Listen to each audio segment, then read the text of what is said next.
Bonjour à tous, bonjour professeur Amouroux, merci beaucoup de vous joindre à nous et merci également d'avoir accepté mon invitation pour présenter votre future conférence pour nos journées régionales de TCC qui auront lieu les 29 et 30 mai 2026 à Dijon.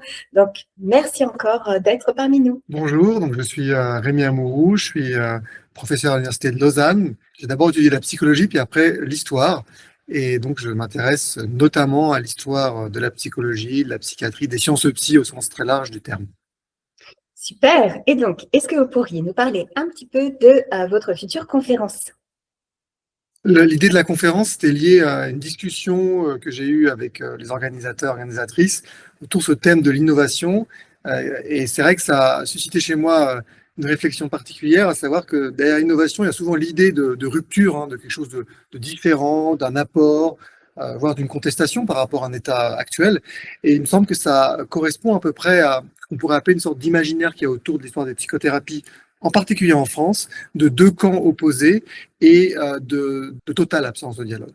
Or, mes travaux, parce que je me suis intéressé en particulier à l'histoire des psychothérapies et des thérapies comportementales et cognitives en France, montrent un peu le contraire. En fait, il y a eu plutôt des échanges, du dialogue, de l'hybridation. Pas toujours, hein, il y a eu aussi des débats très forts récemment, mais toute une partie de l'histoire est ignorée. Et l'objectif de la conférence est de revenir là-dessus.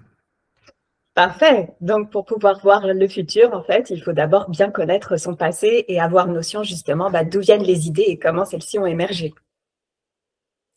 Tout à fait, ça peut être, on peut y gagner, j'espère en tout cas, parce que ça, c'est une partie des justifications de mon travail et des cours que je donne à l'université.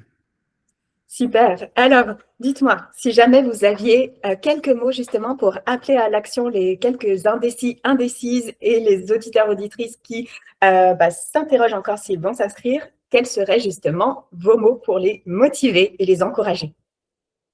Je pense que c'est cette idée hein, d'imaginaire polarisé, d'idée qu'il y a deux camps, qu'on doit choisir son camp entre humanisme ou scientificité, ce qui me semble en fait historiquement totalement faux, parce que on peut plutôt trouver des raisons contraires à cela, qu'il y a plutôt eu toujours du mélange, ce qui peut être rassurer les cliniciens et les praticiens qu'ils ont raison de se poser des questions et que derrière des débats des fois d'arène, d'école, il y a en pratique des fois des choses peut-être plus simples et des voies intermédiaires de dialogue possibles.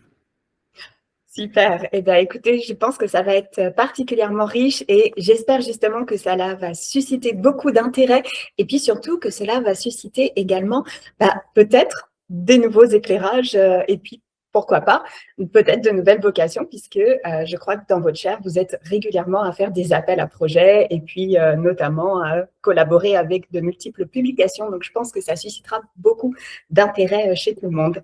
Bien, merci beaucoup, professeur Amouroux. J'ai envie de vous laisser le mot de la fin. Merci à vous. Écoutez, je me réjouis de pouvoir échanger avec les membres, les participants du colloque. J'espère aussi avoir des gens qui sont plus ou moins d'accord avec moi. Je pense que le dialogue, ça passe aussi par des perspectives différentes. Donc, je me réjouis des échanges en particulier.